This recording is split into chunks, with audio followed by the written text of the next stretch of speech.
Okay, well, it is 4 o'clock. So I think we will go ahead and get started.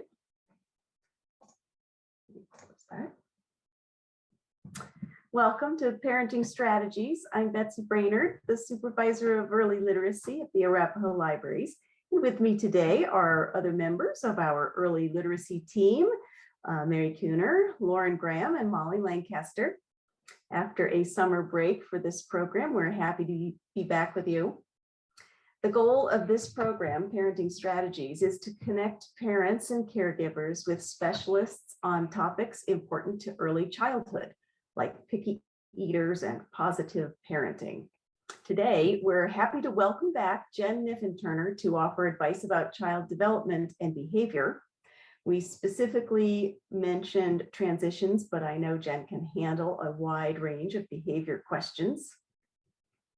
Jen has worked as an early childhood mental health consultant for the state for 5 years and has been in private practice as a consultant and therapist for almost 7 years. She is certified in EMDR and endorsed as an early childhood mental health expert by the Colorado Association of Infant Mental Health. Her credentials allow her to offer continuing education credits for training in the areas of social and emotional development, and she supports parents and families in trauma processing, developmental concerns, sensory behaviors, and discipline woes. Just a few tech notes. We are recording this program, but we cannot see or hear attendees. So Jen has agreed to answer questions as we go along. She has a little bit of a presentation, but then you could put your questions into the Q&A and Mary and I will make sure that she is aware of them. Chat is okay too, but we use that mostly for tech questions where Molly will be able to help you out. And the live transcription function is enabled, so if you need that service, just click on the little CC button. Thank you all for being here today, and over to you, Jen.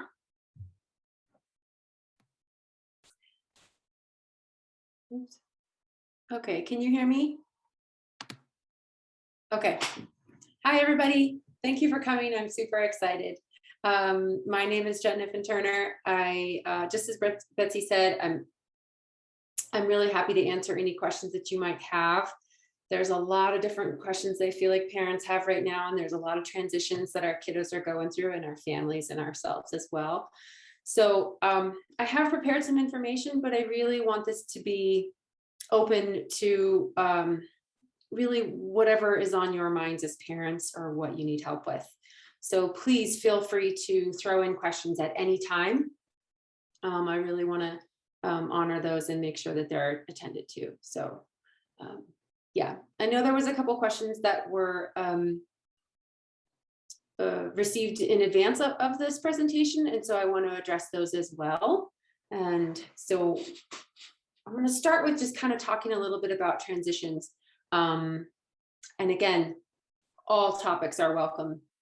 But transitions seem to be something that these first questions that came in are really in regards to, and a lot of the transitions that we're seeing for our families and our kiddos, whether they're going back to school or starting school, or they have siblings that are going back to school, or parents starting new jobs or ending jobs. There's so many different things, or masks or no masks. There's so many different things that kiddos have to get used to and find themselves dealing with the transition of. So I really just want to kind of attend to that. It feels like it's front and center for a lot of our families. And I'm hearing a lot about it in my private practice as well. So a couple of things that I want to just kind of touch on as far as how to help with transition is, one is, I want to kind of preface it by saying that transition in some ways is like grief, right? We're going to be losing something and things are going to be changing. So whether that's the death of a routine or an old teacher or an expectation, there are certainly parts of grief that are included in that transition. So there can be sadness, there can be anger, there can be confusion and frustration. And we need to kind of incorporate all those into our understanding of what we're seeing when we're looking at our little kids' behaviors and trying to understand what's going on for them. A lot of times, some of the transitions are positive, like if a new sibling comes home, or from the hospital, that there's a new baby in the family, or a move that is positive for the family, but can still be really hard on our little ones. So one thing that we can do is really front load it. And by that, I mean, talk about it and prepare for it. Talk about what it's going to look like. Talk about what will be different. Use language that allows them to sort of incorporate concepts that are at their age. So for example, if you were moving, you might talk about the house versus the home, because the house is the four walls or structure that we're going to have a home in, right? So what do we do when we're at home? We have breakfast together, we have Christmas mornings, we have these different things, and we can really specify this conversation for the age of the child that we're talking to, things that really resonate with them. That's where we do cuddles on the couch. That's where we read with daddy. That's where we do bedtimes. Those are home. But house is just the structure we do it in. So we can talk about how we're going to do all of the things at home. We're just going to do it in a different place. So sometimes that can really help our little ones start to untangle and identify that they're not losing all of the things that happen in that place, the physical structure, but we're just going to move them over and we're going to do a different thing.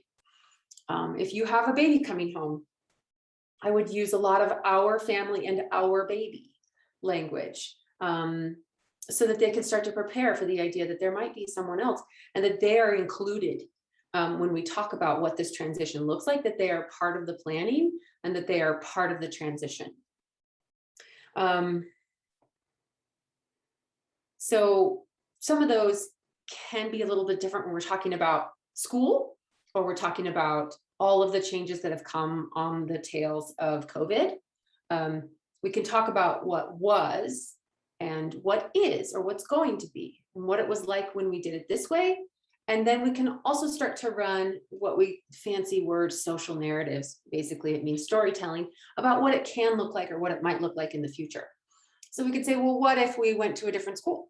What do you think that would be like? Or we can tell stories to our little ones about someone else that is going to a different school, so that they can kind of hear and listen about what it might be like for that character without having necessarily to identify for themselves. This is always this is why play therapy is great, right? Kids express through play and behaviors at this age. So anything that they can play out or hear about for someone else or a character really allows them to connect with it in a much safer way that doesn't feel as overwhelming as if they have to speak for themselves or if they're going to talk about themselves directly. So those are a couple of ways that we can play with language when we're talking about transition, whether we're in it or we're preparing for it. Some of these things are ongoing. But just like grief, we want to make sure that we provide as much time as possible for that to happen. There is no timeline. If any of you have ever lost anyone, you know there is no timeline on grief. We kind of have this expectation culturally, and people have a different idea about how long it should be before you get over it. But that's not realistic for any of us. And it's certainly not realistic for our little ones. And so sometimes that can come out in a lot of different ways. But if we are 6, 7, 8 months into something and they still bring it up, okay, that's where we are, and they're still processing it. So we want to attend to that. And it can be easy as a parent to get kind of frustrated and say, I thought we were over that. It's been a long time. It's time to move on. But they haven't. There's something about it that still has a hold on them. So really trying to hold compassion for that is something that can be really helpful. Are you ready for a question? Sure, I can take questions anytime. Okay. This mom has a 3.5-year-old and an 18-month-old. Okay. She says her 3.5-year-old has a terrible time with transitions and always has. Lately, even routine things cause tantrums and meltdowns, and mom loses her patience. Okay. His brother pulls toys out of his hands. Last night, he dumped a bucket of water outside the bathtub And she doesn't want to be a parent that yells at her child. So what are tactics to help her when he doesn't listen, willfully disobeys, and does things he knows to be naughty on purpose? Oh, that's such a great question. So 3.5 years old, they're just starting to get their language, right? So they don't necessarily, or they're not going to be able to articulate their frustration in anything other than behavior.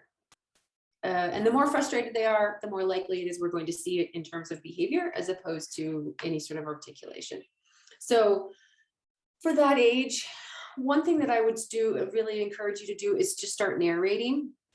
And this is something that I was going to say too, and we're dealing with transitions, is narrate, narrate, narrate. And what I mean is when you're seeing a behavior, what we typically do is we start to combat that behavior. Now, stop it. I asked you to not do that. That's not how we do it, right? And we get sort of into that negative parenting. And what I mean by negative parenting is just responding with the don't do that, sit down, like all of those things. And so one thing that we can do is kind of step out of that, because like you said, I don't know if you said that your 3.5-year-old was a boy or a girl, but I'll just use the pronoun he for now. That he knows what he's supposed to be doing or not doing, and he's choosing to do these things anyway. So it might be time to start articulating and giving language to whatever that behavior might be about. So if he's frustrated in the tub and he dumps a bucket of water out, and you say, oh my gosh, I can see you're really frustrated. I can see you're really mad right now. You're so mad that you want to get my attention, and you dump that bucket because you're mad and you might want me to be mad too. So all of a sudden we've changed the game, right? We've taken ourselves out of that role where we're going, what are you doing? Stop it. And we're providing that reaction. And there is now engagement around that thing, around that behavior. And we kind of missed the opportunity to hear the message. Sometimes, especially with little ones, the delivery sucks of the message. So we miss it. But if we're able to take a step back and attend to what that message actually is, despite the delivery, we might really have an opportunity to connect. So for a 3.5-year-old, if this is something that's ongoing and they're doing that a lot, and we start narrating and they start trusting that you're hearing them and understanding them, despite the fact that they're not using language, the less likely it is that they're going to have to resort to those ways of getting your attention or communicating their needs, because they're learning that they can do it in other ways.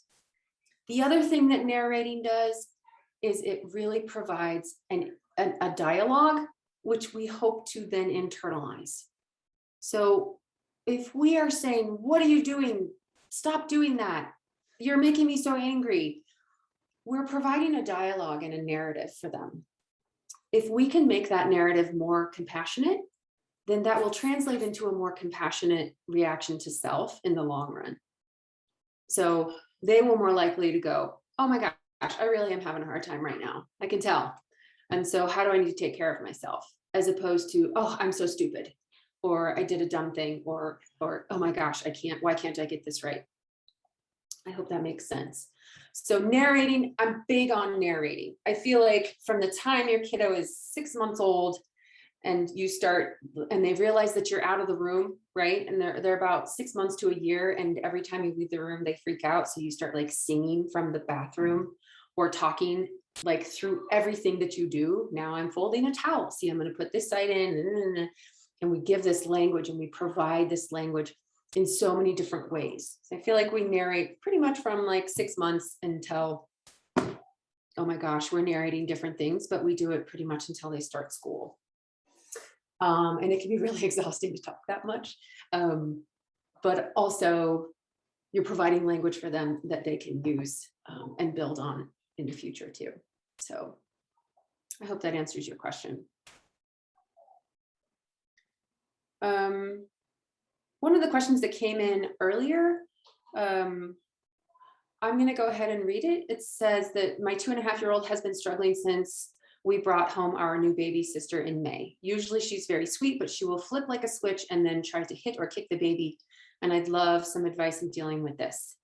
So there is a lot in that, right? Think about that transition, especially if your 2.5-year-old was the only one, was the only child up until that point.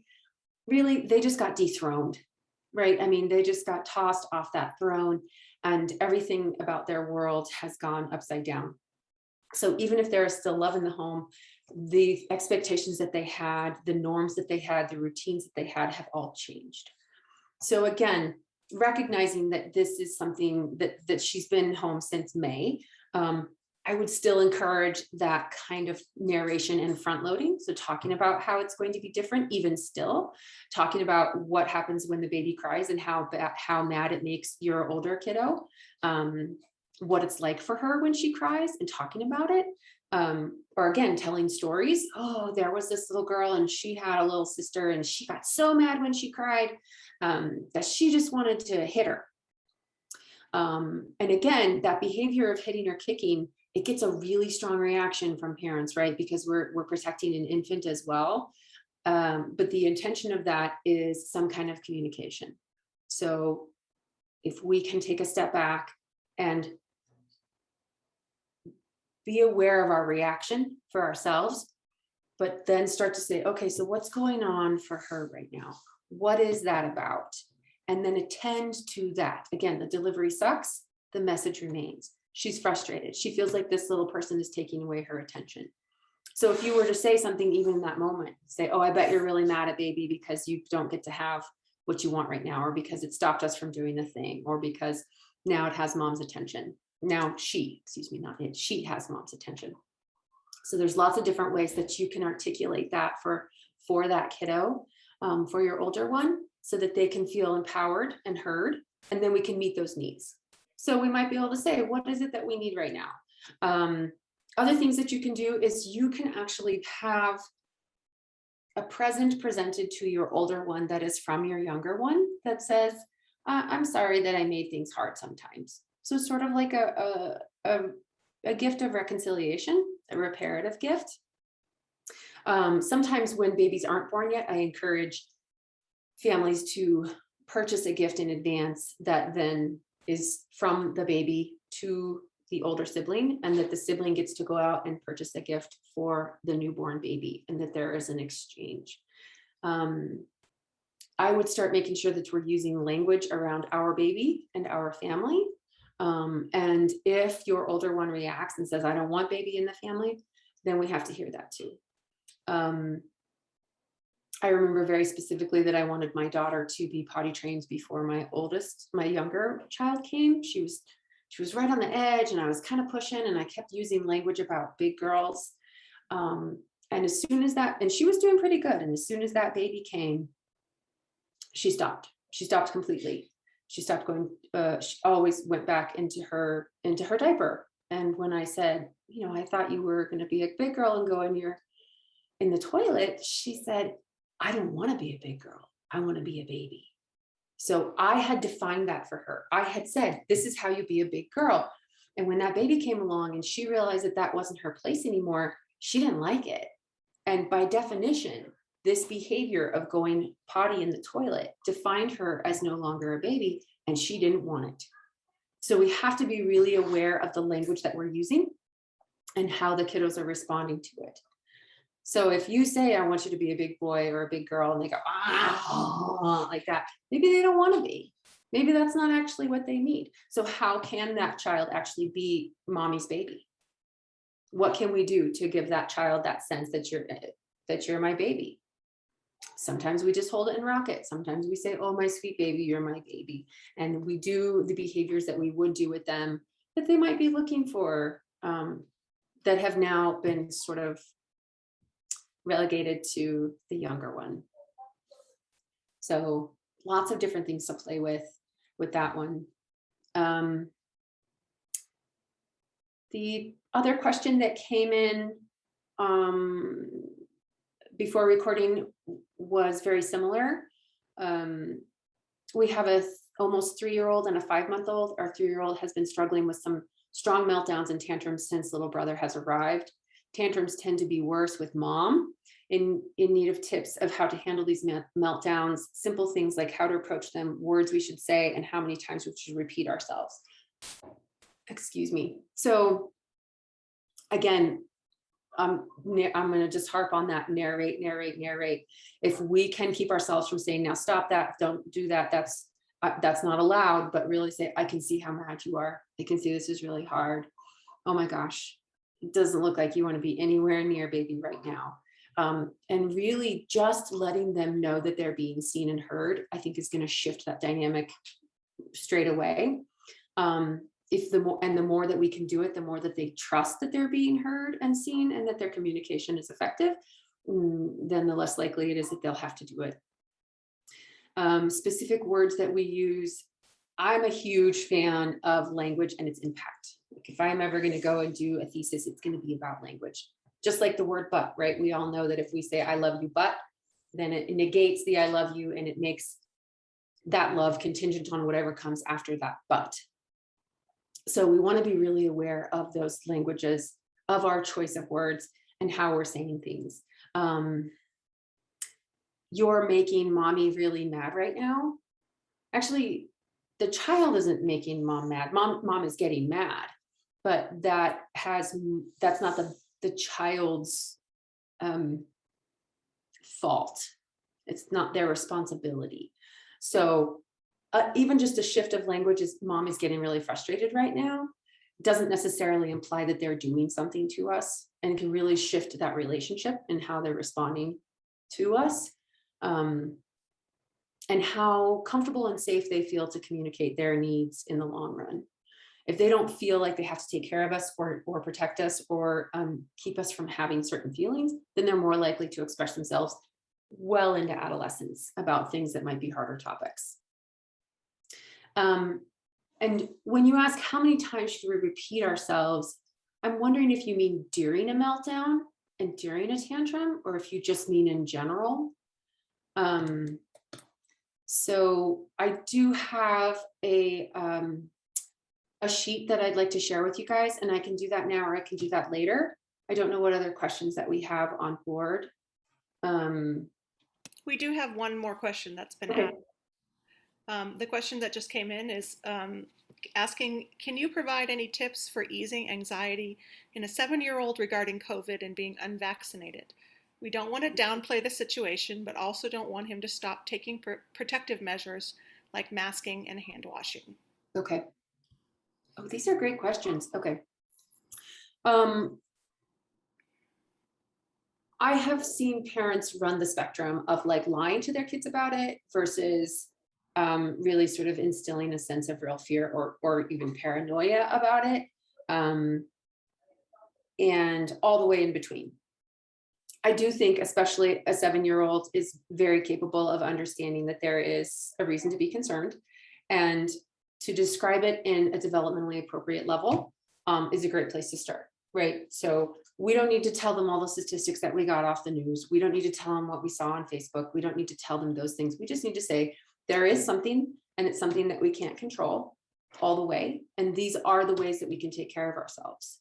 And so encouraging that child to take those measures that they do have control over and that they do have choice in, without necessarily being about scaring them to get them to do it. And I don't know what your 7-year-old's experience with it is, if you've had family members that have been impacted, or if you have family members that have been impacted. But the kiddos will be as scared as we are. So if we're having a really big reaction and we're saying in front of the kids, like, I don't understand why they don't wear masks. This is so horrible. People are going to die. That feels really scary. And they're more likely to respond in that way. And if we say, yeah, it's out there, and realistically, I can't necessarily control it. I can't always make it okay, but these are the things that I can do to help. And so there is some anxiety even for adults around these issues because we can't control them. And for some people, that's very scary. And the unknown is very scary.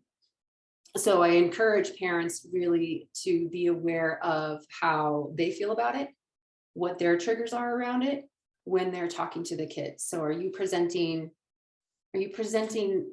that, or are you presenting the facts, and the facts on the developmentally appropriate level? So talk about what can be done, talk about what ifs. If they ask specific questions, answer those specific questions.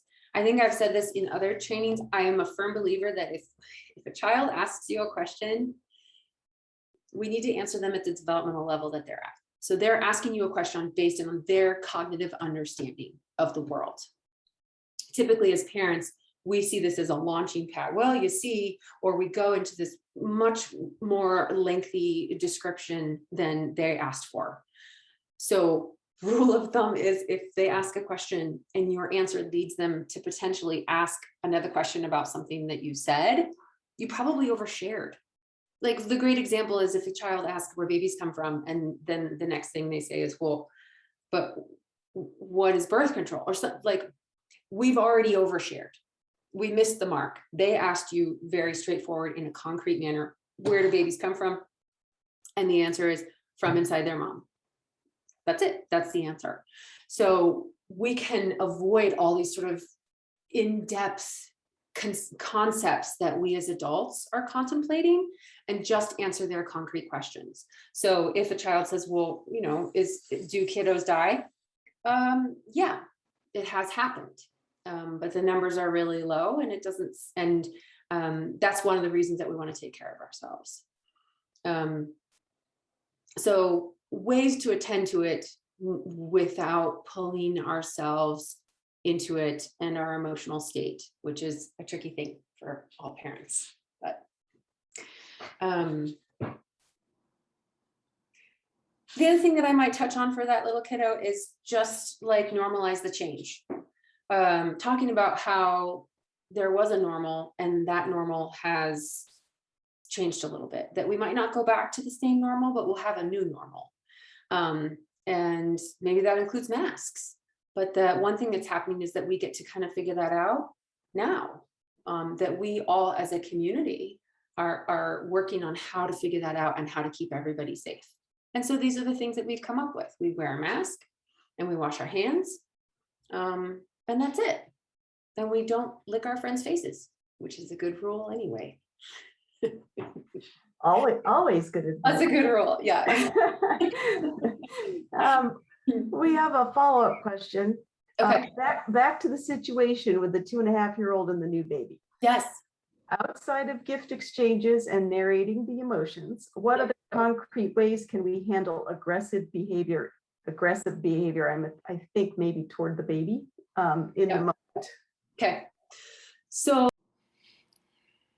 if we remove the child, then it's typically more focused on consequences or behavior. And so it's an interesting spot to be in right in that moment, in how you feel, you know, in your mama bear-ness and your mama intuition about what of those choices are best for you.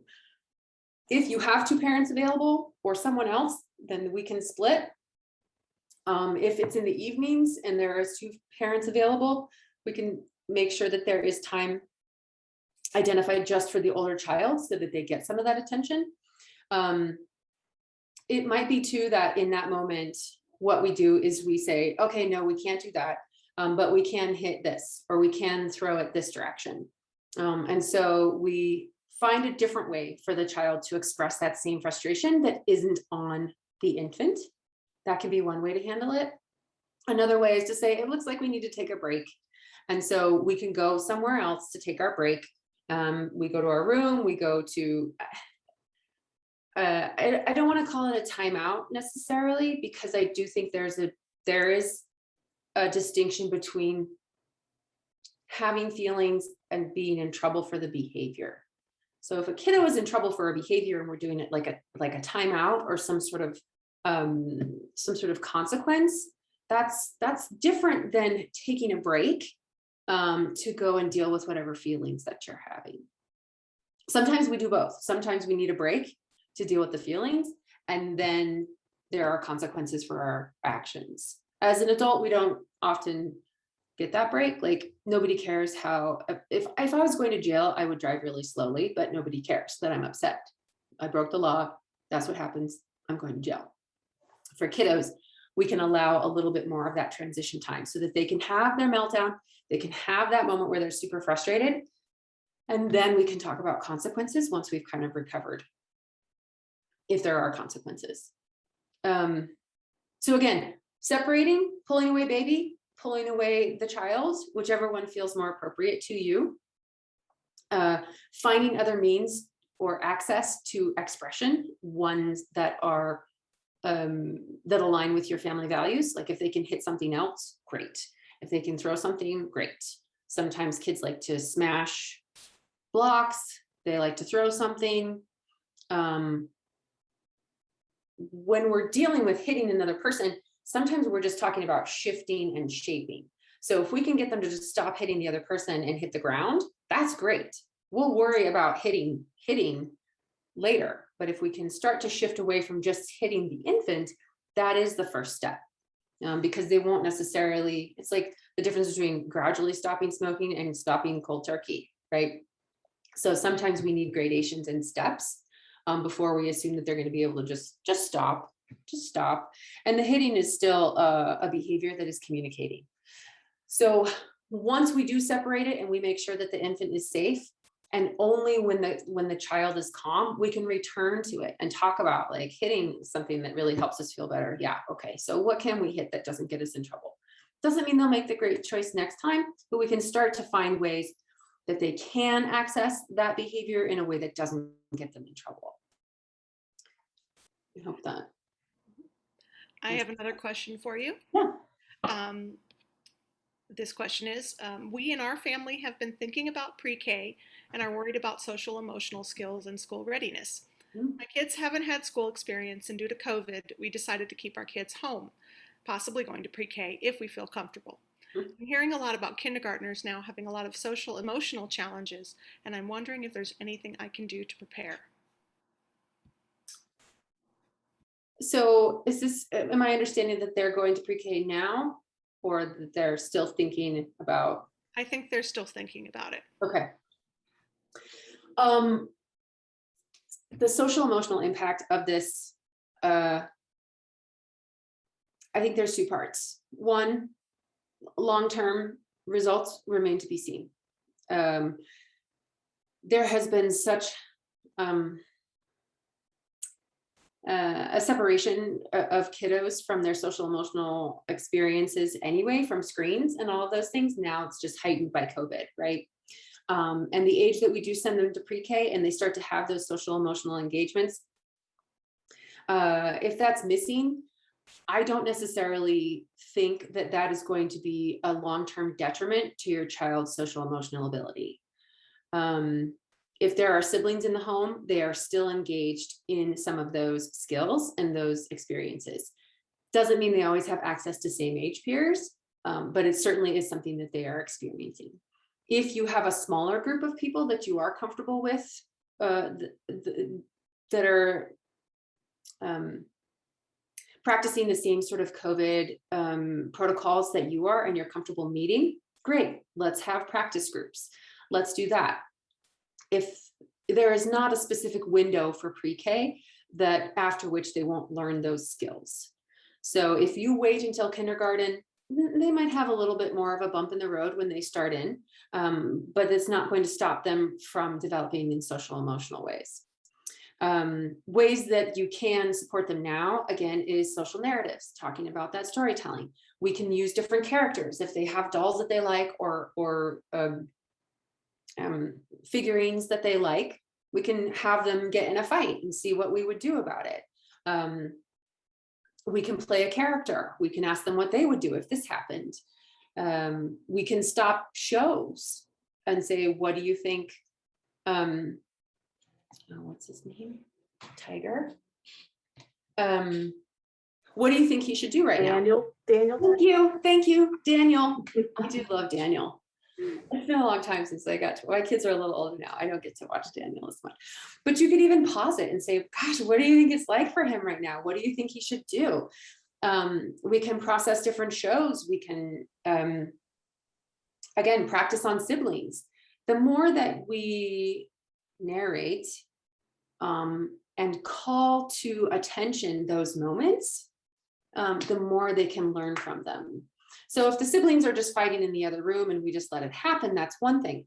But if we're able to take a second and go in and kind of narrate it, intervene, talk about what it's like when our friends do that, the same way they would have that experience in pre-K, you're going to encourage that same development. So I wouldn't be too concerned about, people choose not to go to pre-K even before COVID.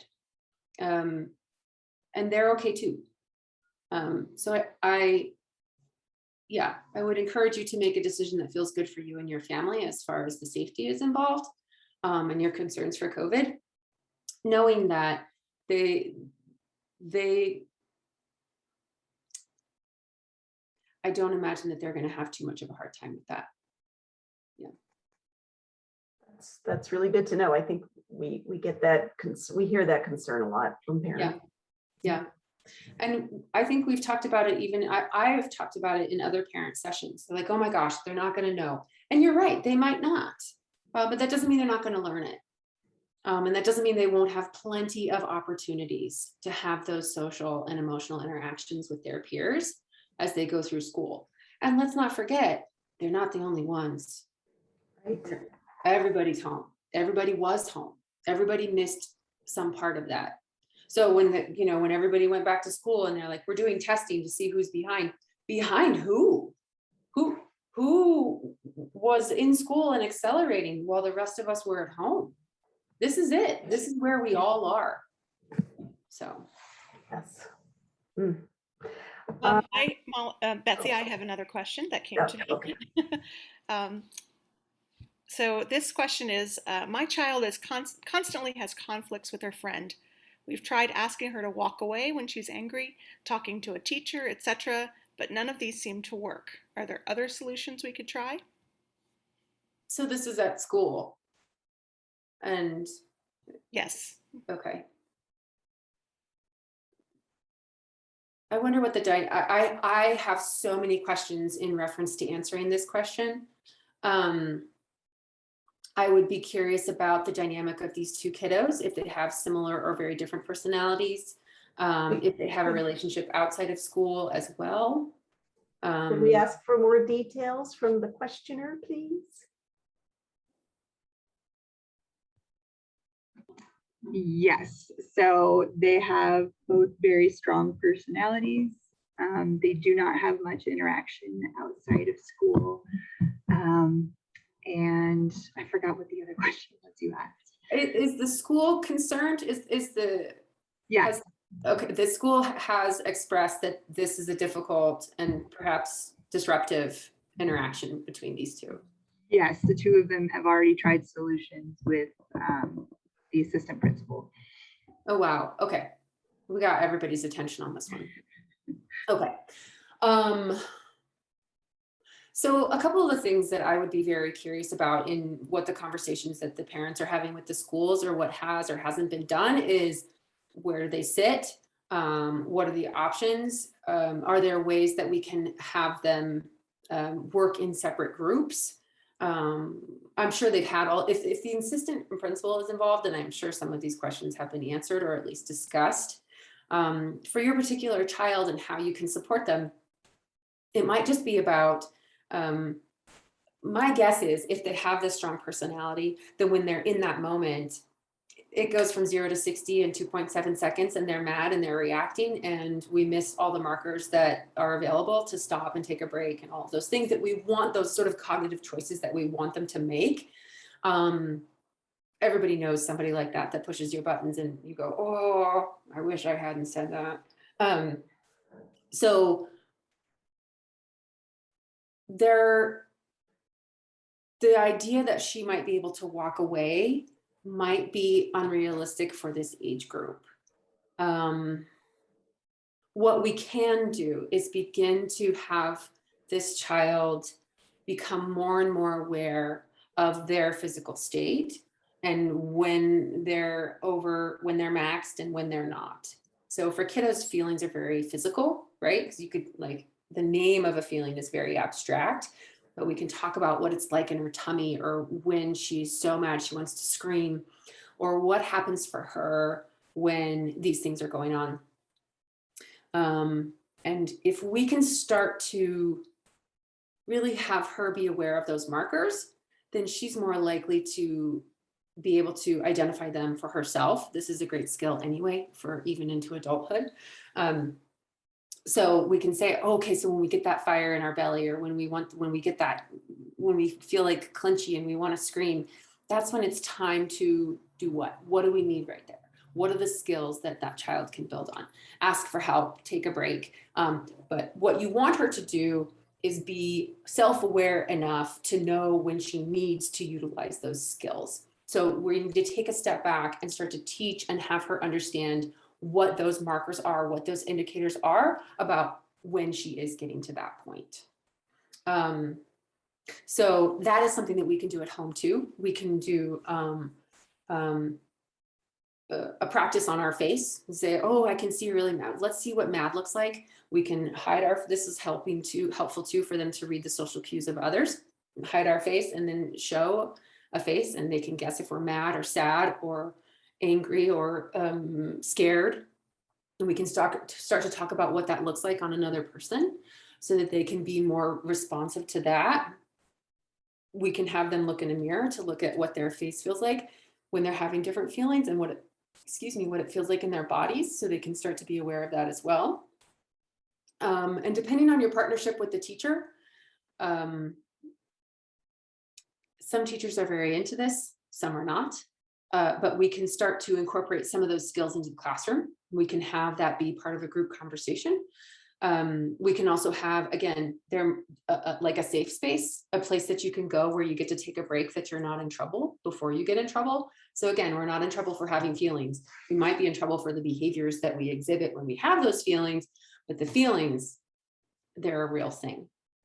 So finding ways to attend to this child as they navigate that distinction and those lines might be really helpful. So it's sort of a vague answer, I would imagine. That might be kind of frustrating. But the more that we can have this kiddo learn about what her boundaries are, then the more likely this kiddo is to go ahead and take that step out, or ask for help, or not do the grab and punch, or whatever it is that's going on. So. Thank you. All right, we have another question. My 3.5-year-old boy says many times throughout the day, "Mommy, go away," or "Mommy, I don't love you forever," especially when he doesn't get what he wants. I don't know if he really knows what these statements mean or where he got them from, but how do I help phase these hurtful statements out? I tell him these are mean things to say, but he just smiles and keeps saying it. Okay.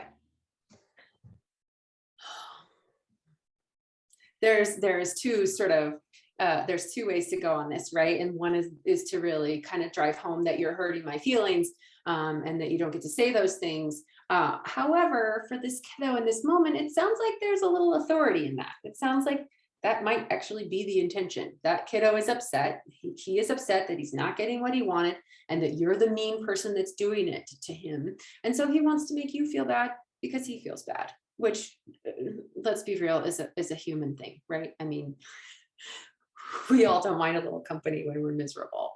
And we've all done that when we're upset. And so we kind of poke at the other person. So one thing you might do is, again, just kind of return to that narrate, say, "Oh my gosh, I could tell you really want me to be mad right now," or maybe you wanted to hurt my feelings because you're mad. I get that. And that's it. So we don't give them a reaction, but we go ahead and acknowledge what it is that they're doing. It kind of disempowers it. I don't know if I feel like just ignoring is going to work, because it does have an intention. And chances are good you won't be able to ignore it. If you just, our parents said ignore the bully, and yet it was almost impossible to do so. So if you just ignore it, we're not necessarily teaching him that it is wrong. We're just teaching him that we're not listening. So if we are able to kind of engage a little bit, say, "Oh yeah, I bet you're really mad. I can tell you're really mad. Maybe we just need to take a break." Or, "You know what? I don't really like that. So I'm happy to hear about how mad you are, but I don't like it when you say those things. So I'm going to step away, and when you're ready, we can kind of talk about it." and return to it when they're calm, then we have a chance to, again, let them know that they are being heard, even though their delivery is clunky. The message is, I'm mad at you and I'm hurt by you. Okay. So if we can acknowledge that message, then their delivery will begin to improve. They won't have to use that one. They can say, Mom, I'm mad at you. I don't like your answer. Totally. I get that. I don't know why you would like my answer when I'm telling you no. I bet it's really hard to hear. So is there something we can do to make it easier for you? Or do you just need to be mad? Okay, let's be mad for a little while. Without resigning your no or giving in, we can absolutely sit with that kiddo in compassion for how hard it is. And then we can also say, yeah, but I don't like it. When they're calm, again, we kind of have to wait till they come back down off the mountain to say, I feel like maybe you were just saying things because you were mad and you wanted me to be mad too. And I don't like that. But if we react to them in the moment, then it's more likely to sort of let them know that we got our goat, they got our goat, or let them know that,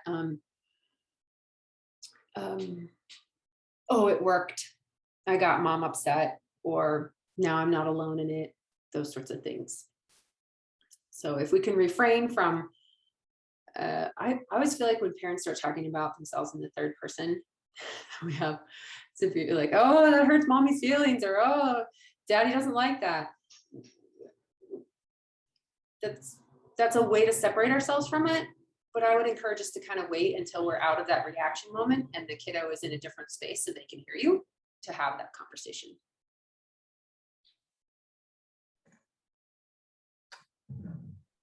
Well, do we have any more questions?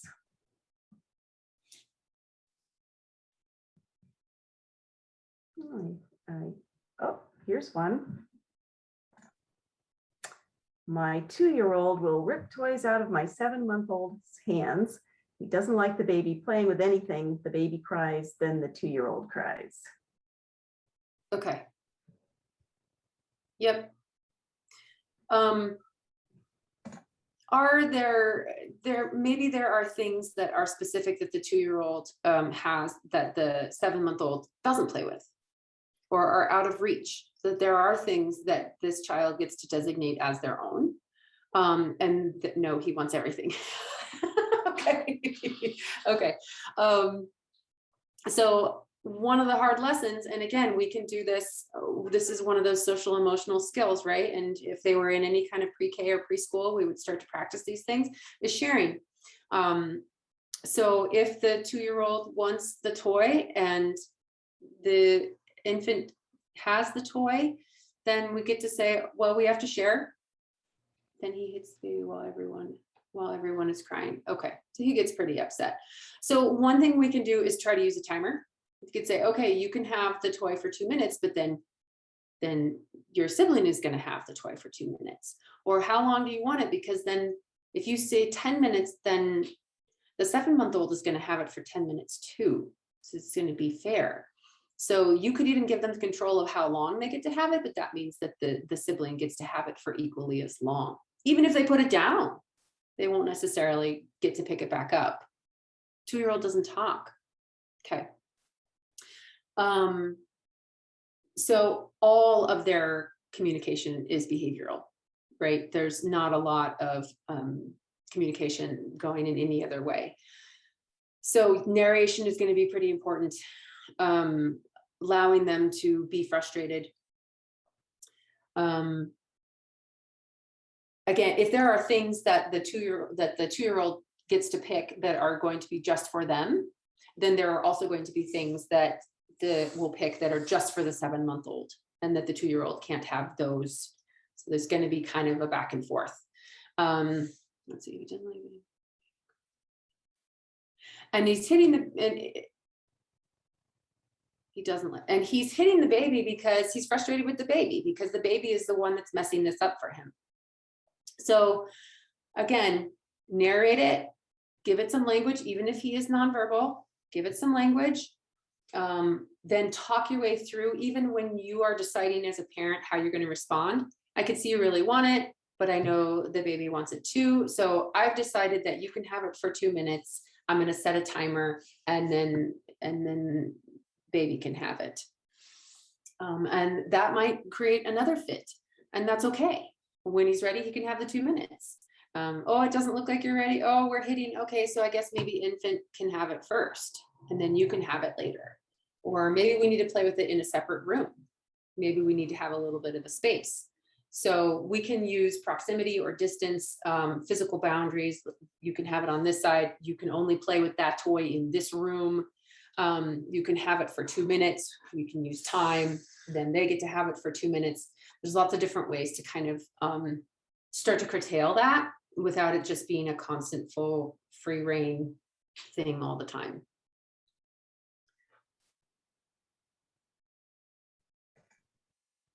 See if there's any. Well, Okay. I'm not seeing any other questions. Just Okay. a moment. I don't know if you had any final thoughts. I'm going to share just for a second my screen, because it kind of talks about what we've been talking about. And see if I can do this. So just a kind of little bit of tidbit of information. The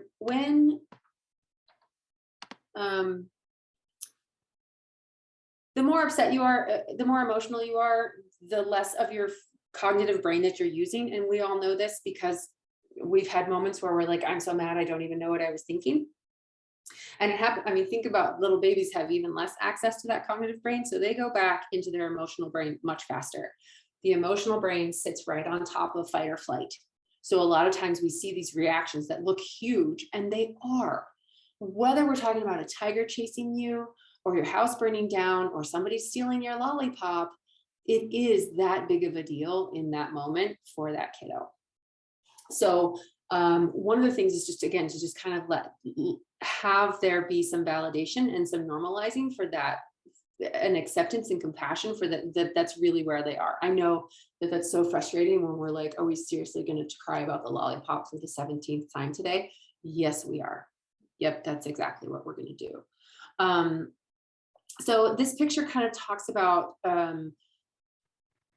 literally, you can, if we have PET scans, we have MRIs now, we can watch the blood flow drain from the cognitive brain and back into the mid and lower brain when we become more emotional. And that's true for little kiddos. And it follows the same cycle that we see in tantrums. So if a kiddo is functioning, and the best way to do this, I've learned, is to map your partner.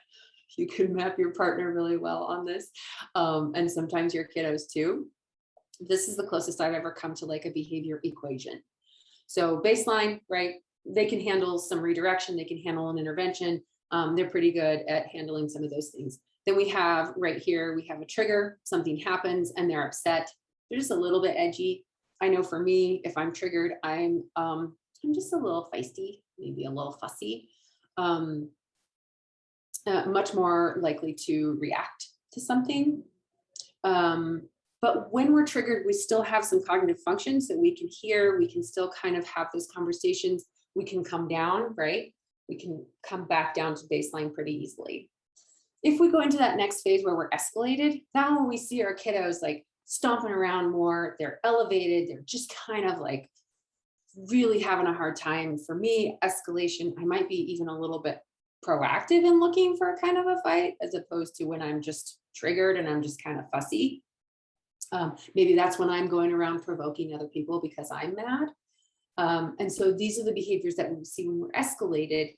And again, if we picture that brain, we can just imagine blood slowly flowing away. There is less access to that cognitive brain, which means they're less likely to be able to talk it through with you. They're less likely to access a skill, and they're less likely to be able to hear about consequences or anything else. This is when parents start to get like a little bit heightened themselves because they know it's coming. They know where they're going. They don't want to go there. Some of us are trying to like, hey, do you want to try this? Do you want to try this? Other parents are like, I told you don't do that. And we start to get ourselves worked up, which only adds to that sense of chaos for our kiddo. okay? Because they're reading you, they already feel kind of out of sorts and maybe out of control, and they see you and you look like, oh my gosh, this isn't good. So obviously if their caretaker is upset, it probably means it's not good. And we start to kind of kick them up that hill a little bit towards the crisis. And crisis is blowout, crisis is meltdown, crisis is tantrum. For me, crisis is crying in a dark room. As long as I make it to a dark room, right? Sometimes I don't quite make it.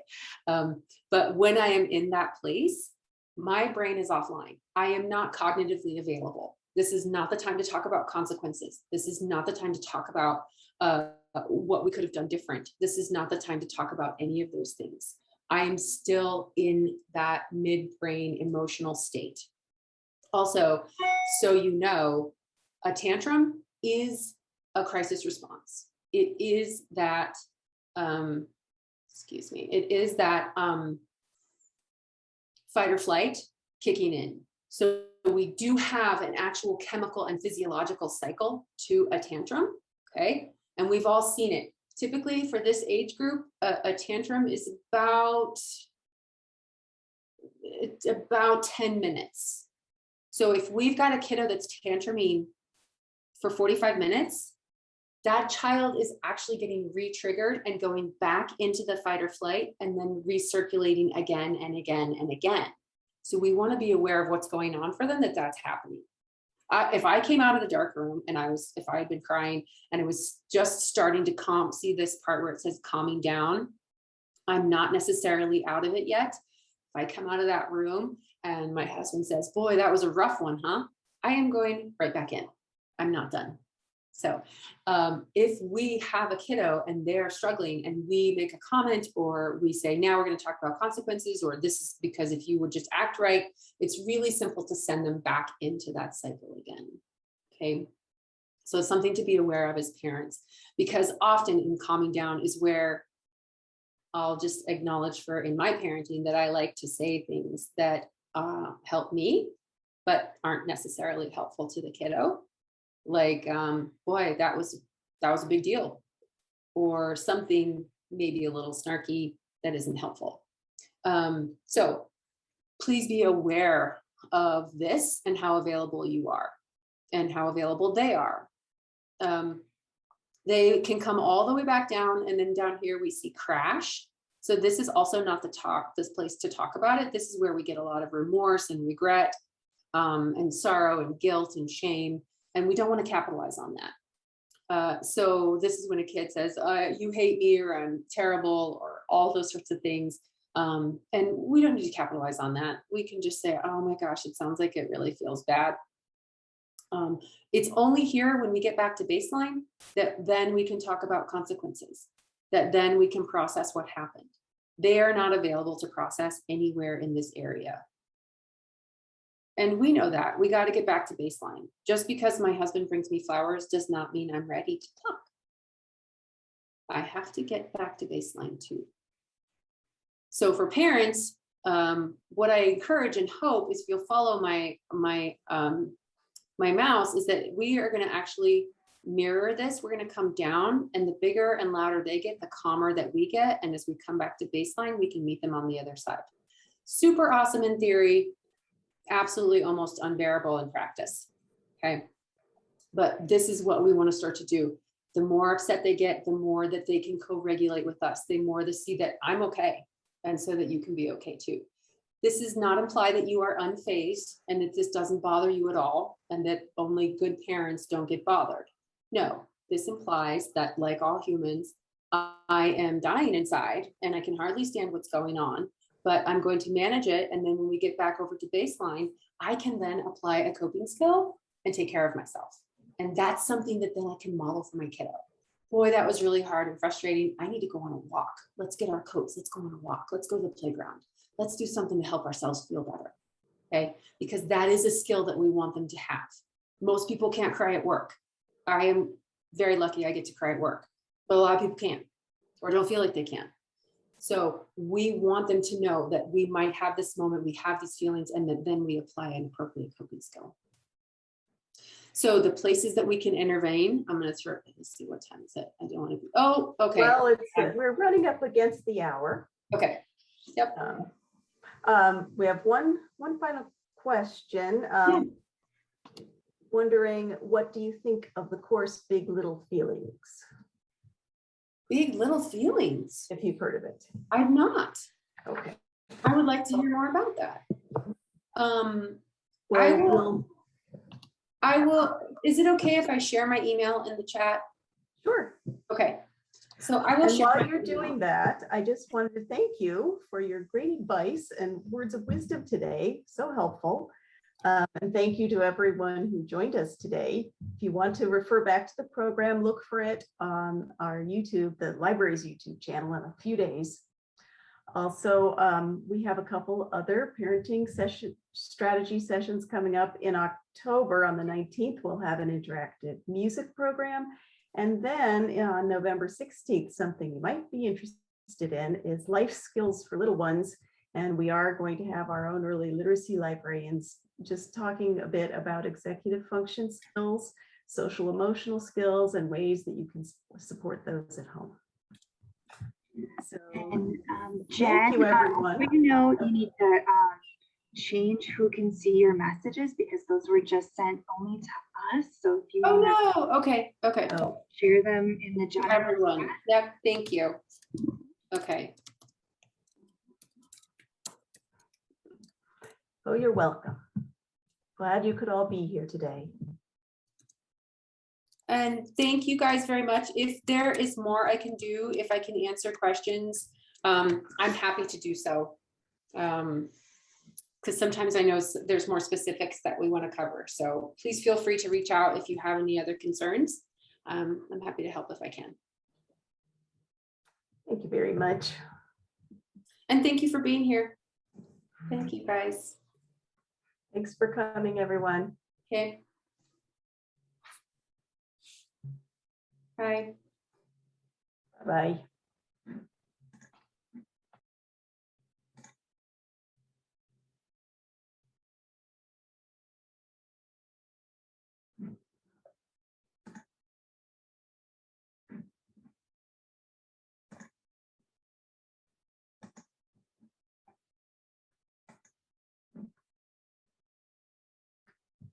Cool. Last attendee left.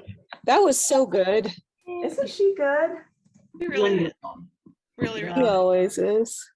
I learned stuff too, and I don't have kids, but like now. I know, but stuff for ourselves. Yeah. Well, for me, like just modeling when I'm modeling in programs too.